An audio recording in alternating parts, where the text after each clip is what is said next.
Alright, this is Mr. Gillum, and today what we're going to do is we're going to see how to check our solution. So as we're just beginning to learn how to solve equations, it would be nice to have that reassurance that we actually did find the correct solution.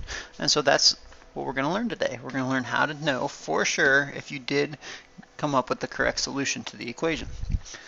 And so there's really only two steps, okay? And I guess before we get too carried away, I should make sure that we are all clear. You solve an equation, and the outcome is represented by what we call a solution. Okay, it's different than like a science solution where you mix things together.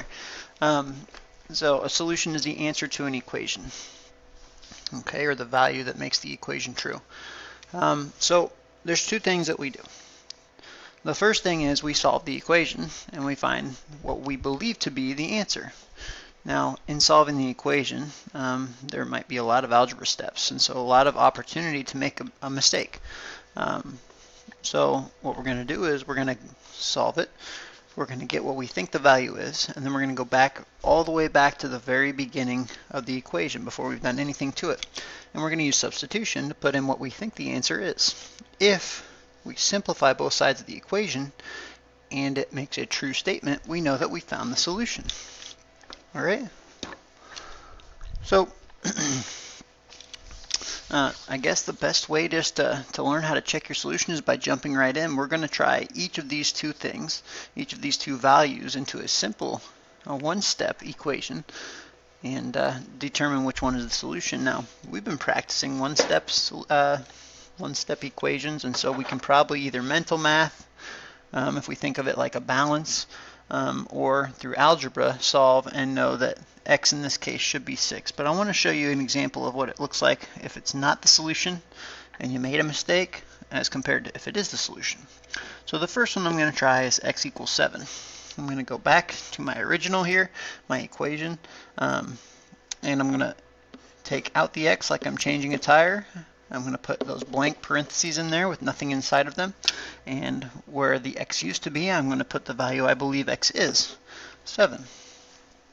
So we've done this, and we've practiced the substitution with inequalities before as well, and we determined which values would be true or which ones would be false, and we're going to do the same thing for an equation, except for instead of an inequality, we have an equal sign. So in this case, I have no operations inside the parentheses, so I know that they are not necessary anymore. And finally, I'm going to simplify. And remember, each side of the equation is an expression, but when they're connected with that equal sign, they're an equation. So I'm going to simplify the left-hand side of the equation. 7 plus 3 is 10. And it tells me that that's equal to 9. Well, I know that's not true, so I know 7 must not be the solution. Let's try 6. If I believe the solution is 6, I would plug 6 in, or substitute 6 in for x. And again, I see that there are no operations inside the parentheses, so they're not necessary anymore. And then I may follow our order of operations from there and determine that, yes, 9 does equal 9. That is a true solution. I mean, this is a solution because this is a true statement. So I would know that x equals 6 would be the solution. Now, of course, you probably think this is silly because everyone can see that the solution in this case would have to be 6 because 6 plus 3 equals 9. However, there are going to be some more complicated equations coming up, ones that maybe you can't do with mental math. And so that's why we're practicing all the algebra steps, even on the 1- and 2-step equations, because when they are multi-step equations, it'll be important that we have a solid foundation of how inverse operations work. Now, we have not yet covered how to solve a multi-step equation, and in this case there would be 2 inverse operations to use. You may or may not know how to do that, but let's check both of these solutions. Let's just pretend we had a choice of a bank of solutions that maybe would work to this equation. Let's determine if x equals 5 is the solution. If it is the solution, I'll use substitution, and it will be the same thing on both sides of the equal sign, meaning that it's balanced or they're equal.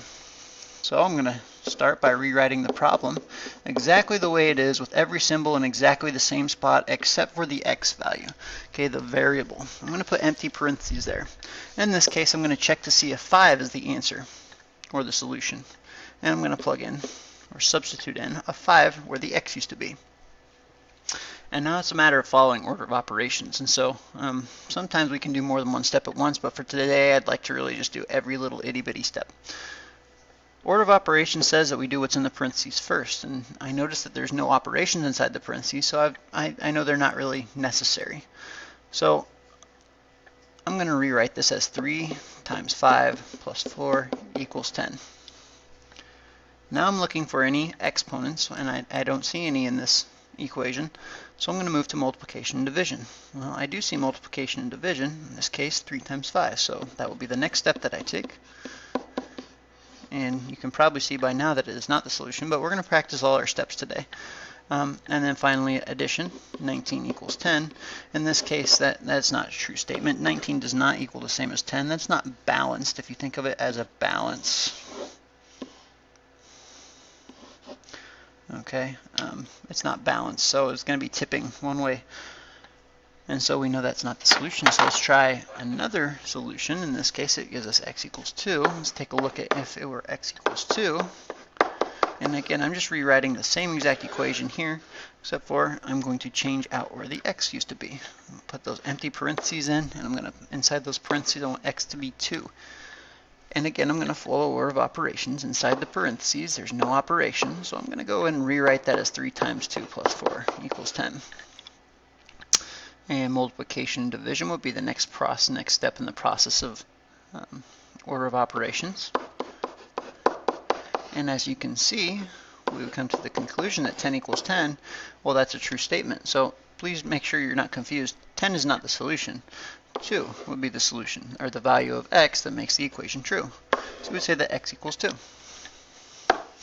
And finally, I figure, just to emphasize my point here, we will eventually get new equations that have more than one variable, or even more than one variable on either side of the equation. And so, although you might think, okay, I can do this in my head, we're going to make sure we write it on the paper to develop those important skills that we need for when the equations become a little more difficult. So again, let's try x equals 1 first, and I'm going to rewrite this exactly the same way, except for whenever I see a variable, I'm going to put empty parentheses there. And inside those empty parentheses, that's where my value is going to be. All right. Later on, when you get into computer programming and things like that, those parentheses are going to be especially important as well, because you can put a variable in there and you can just change the variable and it'll calculate all the different types of things that can happen to it. And so that's another reason that these parentheses are so important to use as well. When we plug or substitute in a 1 for all the x's, let's do some simplifying now. And I'm going to go ahead and do all lines at once. So I'm looking at every single one of these parentheses, and I don't see any operations inside any of them. So I'm going to rewrite it with just multiplication.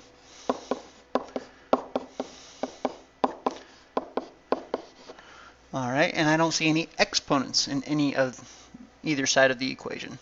So I'm going to go ahead and look for multiplication and division. I'm going to go from left to right. So the first multiplication I see is 2 plus 3. And I see another multiplication, so I'm going to say minus 2.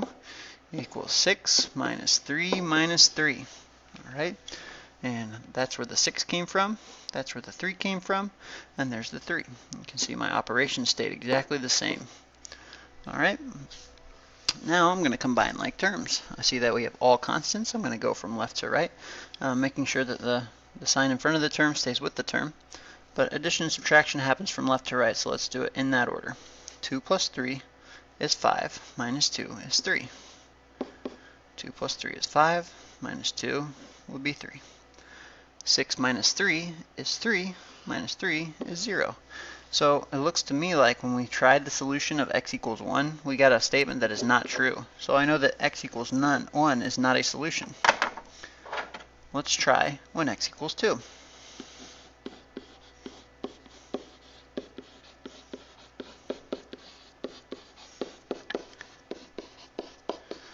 I know I wrote that down quickly, so if you need to pause it for a second and catch up a little bit, that would be fine. But then follow right along with me, please. So this time what I've done is I've taken out all the x's and I put blank parentheses in. And inside those blank parentheses, I've decided that we're going to try the value of 2. And so again, I'm going to follow order of operations, and I see that there's no operations in any of my parentheses here. So I'm just going to go ahead and think of them as multiplication. And that's the next step in my problem. I'm going to say 4 plus 3 minus 4 equals 12 minus 6 minus 3. And now I'm going to continue with my order of operations, addition and subtraction from left to right. I'm going to say 7 minus 4 is 3.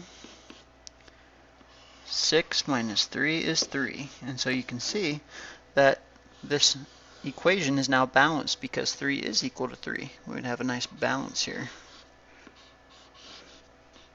It would be perfectly balanced. So the solution of x equals 2 would make sense for this equation. Alright, so I would know that the solution is x equals 2. So basically today what we're doing is, again, we're substituting and we're deciding if the equation is balanced for our solution. If it's not balanced, then there's a mistake in our algebra, and that'll help us to go back and correct our mistakes. That's it for today.